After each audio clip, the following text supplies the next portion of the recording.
Welcome back, guys.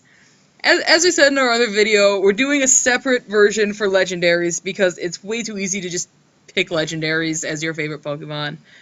Besides, Legendaries are different. They're special. They're special. There's only one, or sometimes just a few, or maybe there's a whole event for them. Who knows? Yeah.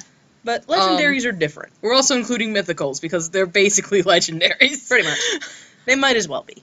So let's get this party started. If you watched our other video, which is going to be linked somewhere, maybe there-ish. Box. Assuming I can figure it out. Yeah, I'm counting on you to do the thing. That's not necessarily a smart choice. I know, but it's my only choice. True facts. So, if you saw that video, you already know how this works. We're just gonna jump right into it. Alright. So, my Gen 1 favorite Legendary is Mew. I love Mew. Also, I love you. But Mew is just a really cool concept. You know, the first Pokemon has the genetic data of all possible Pokemon in existence within its, genetic code, and is one of the 2 Pokemon who learn the move Transform. If you know anything about my other work outside of this channel, I'm a big fan of transformations and transformation art, stories, all that sort of jazz. So Mew is kind of one of that community's favorite Pokemon because of the way it lends itself to that sort of art and story. Also, it's an adorable floaty cat that just likes doing things and playing. What's not to like? Alright, so my favorite from Gen 1 is Articuno. I've always loved the design. I thought it was, like, the prettiest of the 3 legendary birds. And you also gotta work for that one. Like, Moltres, you kind of happen upon him on your way through Victory Road, pretty much. If you explore everything like I do, you'll find him. Zapdos, you had to go to the power plant and power through a few electrodes and whatnot, but he's not that hard to find.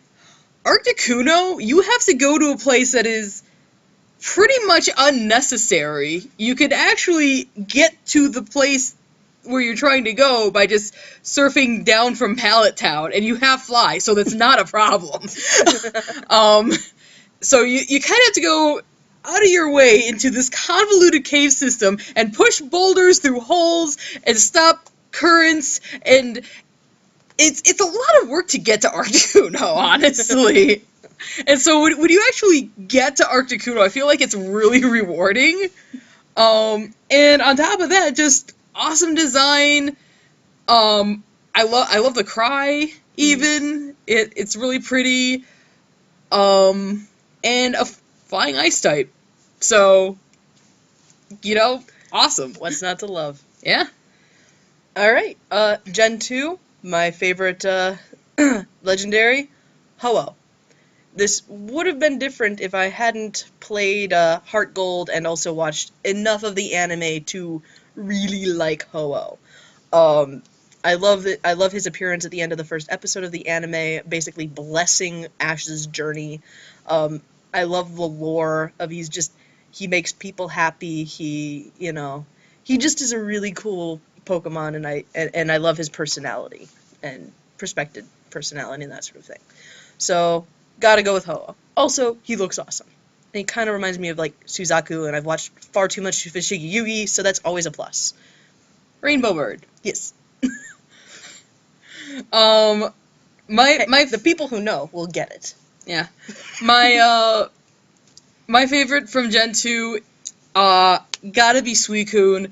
Crystal was my favorite game in Generation 2, which was my favorite generation to play, so a lot of good memories there. I really like Suicune's design. I like its lore, that it, like, purifies water and stuff. And I actually, in my Crystal game, I caught Suicune, because roaming legendaries, man. If you're just gonna hand me one, I'm gonna take it. So I caught Suicune, I had it on my team, it destroyed lives. Wreck shit, son. Yeah, Suicune's really good. And I love everything about it, basically. So, there you go. Alright, cool. Gen 3, I gotta go with Latias. Um, this one is a little bit more flimsy. I just, it's a jet dragon. That's pretty rad. She's red. Blue is my favorite color, and I identify as a guy. You'd think I'd go with Latios, but I just like how Latias is more streamlined. I like her posture better. Also, I have Alpha Sapphire, so I actually have a Latias and not a Latios. I'll probably get the Latios when I get the opportunity, but at this point, I got a Latios. I named her Kim, after Kim Possible, so that makes me happy. Alright, my favorite legendary from Gen 3 is, Deoxys. I like the design, I like the concept, the lore. Also, fun fact, typically when I catch legendaries, I try to give them either, like, really cool sounding or, like, significant names and stuff. My Deoxys is named Noodle Arms. Noodles! Arms! Like noodles! Like, I caught Deoxys and I caught it in Omega Ruby, so it's like this huge event and you're up in space riding on Mega Rayquaza and it's like big and amazing and everything. And I caught Deoxys without the Master Ball, mind you. I have not used my Master Ball. Oh, nice. And I think I've caught every legendary that's available in that game at this point, so Brilliant. I shouldn't need to use my Master Ball. But yeah, I caught him. I'm like, oh my god, I actually caught Deoxys. I don't have to, like, mulligan it or anything. And it came up, like, the registration came up and everything. He was like, do you want to give it a nickname? I'm like, yes, of course. I nickname all my Pokemon. And I look at him, I'm like, what am I going to name you? There's only one thing to name you, buddy. And that is Noodle Arms. So he's just... Deoxys is always going to be Noodle Arms to me. But, I mean, I love the idea that he came from space. He's basically a mutated, like, meteorite kind of thing. And, yeah, it's awesome. Alright. Gen 4. Okay, my Gen 4 one is a little bit of an odd choice for me. Mostly because, I got this Pokemon in an event, and he totally wrecked shit, and I love it. I gotta go with Darkrai. Now, my Darkrai, my broken-ass event Darkrai, knows Roar of Time and Spatial Rend, on top of his, Put You to Sleep and Dream Eater move, and his special ability that also hurts you in your sleep. There's really no reason for him to have Roar of Time and Spatial Rend, but I like them, so I'm keeping it. But yeah, I love Darkrai, I love his design, I love his lore. I especially... it may be more that I like my headcanon of his lore, which more fits with what the movie Darkrai is like, which actually I haven't seen the movie, I've just read synopses, then... But it fits more with what that Darkrai is like, rather than what a lot of the lore in-game is said to be, where he's, like, kind of evil, and he wants to torture you with bad dreams. I generally go more with he wants to help people figure out what's wrong with them inside, and help try and fix their lives, and work with what's upset with them. Move on from problems, fix things that are unsettled, and get out of bad situations. And that's my interpretation for what nightmares are, and therefore that's sort of how I approach the Darkrai, the King of Nightmares.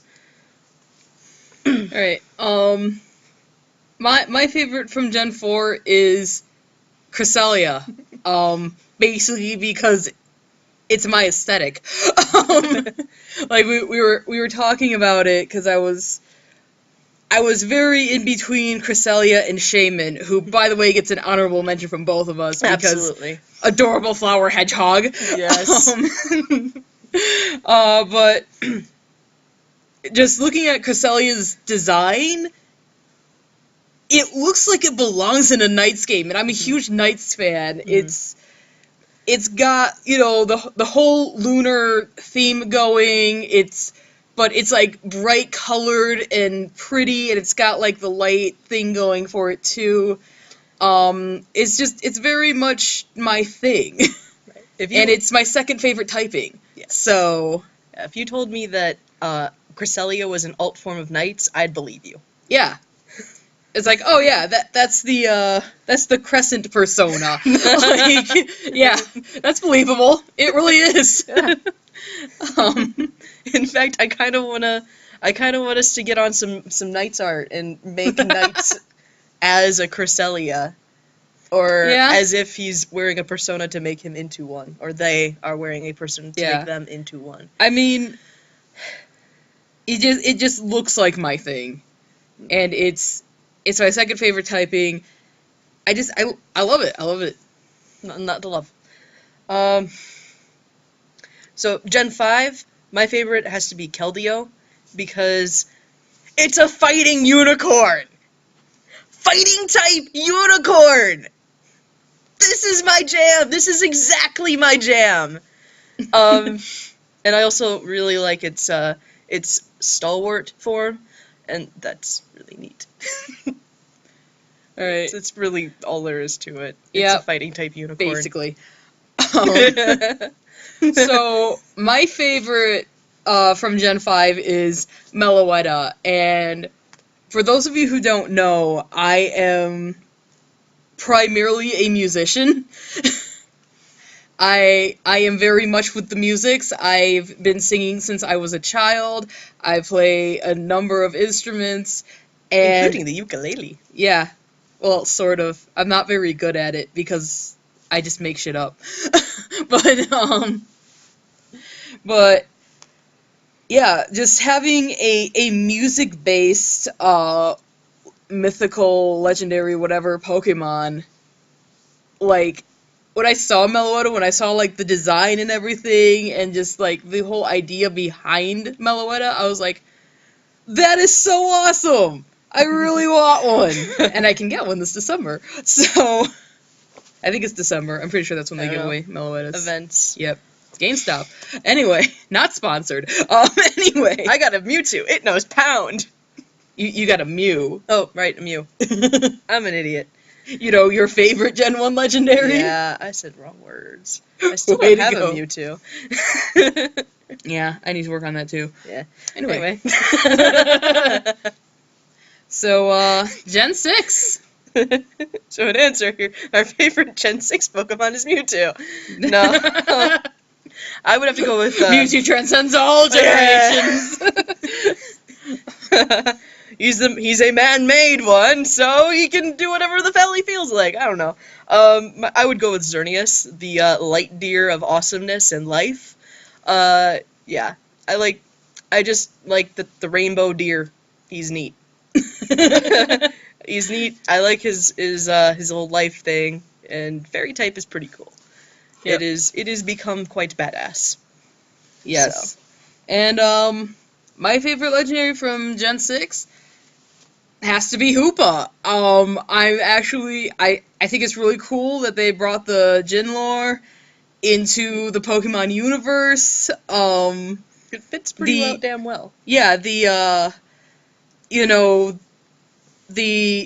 got your normal Hoopa, which is Psychic Ghost, and that's badass. You've got Hoopa Unbound, which is Psychic Dark, which is also badass. But I mean, ghost typing. I'm all about the ghosts.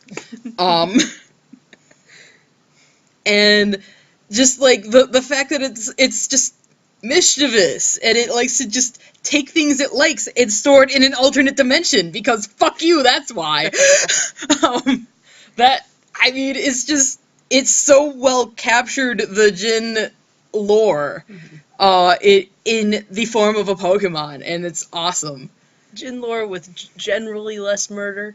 Yeah, except for when you got the Unbound, but yeah, so it works. It fits. Yeah, I mean, it's still as imposing as a Jin should be, when it's in its Unbound form. So, I really like it. I really like how they incorporated Hoopa into everything. Yeah, because modern American storytelling has kind of castrated Jin a lot. Yeah, they got nerfed. Super nerfed. But yeah. So, things that we want to see in future iterations and such of Pokemon. We really like Deontay. It's a shiny rock. Yeah. It's what, fairy typed? Yeah, it's a fairy rock. Yes. And its lore says that it's basically a mutated Carbink. Mm-hmm. Yeah, and it says in the lore that you can find a Carbink and mutate, and it can mutate into the thing. Into Deontay. Into Deontay. We want that to be an actual thing, because you can't. Yeah, you can't actually evolve Carbink into Deontay, or anything, and even though it says in the lore that that's where she comes from. Right. So we want a way to evolve a Carbink into a Deontay. Yeah. Even if it's ridiculous and convoluted. Yeah, even if it's the most ridiculous thing and it's probably not worth it because you can probably get an event Deontay anyway or whatever. We want a method because we want it to match the lore, basically. Right. Even if it's you have to get a rare item, go to a far out of the way place that's a bitch to get to on the right day. You have like a 5-minute window where it actually works. Like, I don't care how convoluted it is, just make it a thing. Just stick to the way lore. to do it is something that would be super awesome. So, and aside from that, really what we want to talk about is what we're excited about and what we want to see from the Sun and Moon lore. Yeah, because there's a lot of different directions that you can take the Sun and Moon concept. We talked about it a little bit, like, environmental changes and stuff, just like on a daily basis. But I'm assuming since the games are named Sun and Moon, that the respective legendaries are going to have something to do with the sun and the moon. Right. And there are a lot of different lores and mythos and stuff that exist already that they could draw off of to work with. Yeah, and one of the most obvious things that they could go with would be to take from Shinto lore and folklore and stuff, and go with sort of an Amaterasu and a Susanoo figure for the sun and the moon, respectively. Now, they kind of already have a lunar Pokemon in Cresselia, but it would be really cool to see Pokemon actually directly attached to the sun and moon, which is what we hope to see anyway. Yeah, and I mean, it's weird. I almost wonder if Lunatone and Solrock are gonna be significant suddenly. That would be cool. That would be hilarious. But because they're so subpar. Yeah. They don't really have much going for them. Yeah. They have a gimmick and that's it, and that gimmick is literally the theme of the next 2 games. Right. So I'd be kind of disappointed if they didn't do something with that. But yeah, we're really excited to see what kind of lore is going to come out of this idea of night and day, sun and moon. Right. I've switched the order. I don't care. So it doesn't matter. I said it doesn't matter, so it doesn't matter. But yeah, there's so much potential with that overarching concept. They kind of already did a yin and yang thing in 5th gen, with Reshiram and Zekrom. Even having the black and white color and everything. And it's going to be interesting to see what relation these legendaries have. If they're going to go the polar opposite route, if they're going to do a symbiotic route. Yeah, it's just... There's a lot of different avenues. There's a lot of directions to go in, and I'm really curious to see which one they take. But, I mean, that's pretty much it. So, I mean... We already tagged people in the other version. Yeah. So to reiterate, our tags are, and you don't have to do separate Legendaries and non-Legendaries Yeah. videos. We're just doing that because we wanted to cover both sides of the coin and didn't think they should be Yeah. conflated. But we felt it was the right thing to do. Right. Um, But we tagged Colin Fusco, Zach Breback, Zach Breback, and what's Digi's last name again? Valentine. Digi Valentine. That guy. Because he's awesome. Yeah. And if you're watching us, you should be watching him first because he's much better. Yeah. Like, we almost know what he's doing. I'm pretty sure he actually sort of knows what he's doing. We almost know what he's doing? Wait, is that what I said? Yes. Damn it. We almost know what we're doing. As evidenced. I can do the thing! I swear it! Sounds like a my line. I will use whatever lines I wish to use, sir. I get all of the shit, so. Yeah, you really do. Mm-hmm. Most of it from me. Yeah. Anyway, so that's our list. I hope you enjoyed it, and tally ho, Team Splendid. Yep, tally ho.